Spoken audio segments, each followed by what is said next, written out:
আমাৰ পৰীক্ষাটো খুব ভাল হৈছে 9 লাখ ক্যান্ডিডেটে পৰীক্ষাত এপিয়াৰ কৰিছে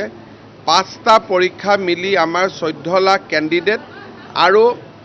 এটা পৰীক্ষাত 9.5 লাখ ক্যান্ডিডেট অৰ্থাৎ এজনেই 5টা পৰীক্ষাত অৱতীৰ্ণ হৈছে তেনে ধৰণে 14 লাখ আৰু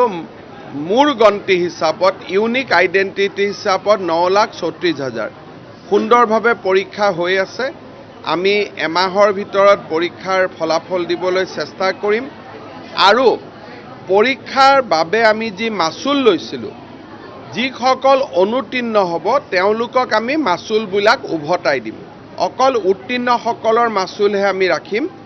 অনুতীৰ্ণসকলৰ মাচুল তেওঁলোকে যি বেংক একাউণ্টৰ পৰা আমাক দিছিলে সেই বেংক একাউণ্টলৈকে আমি উভতাই দিম যাতে তেওঁলোকৰ নোপোৱাসকলে কোনো ধৰণৰ মাচুলৰ নামত কোনো টকা খৰচ কৰিব নালাগে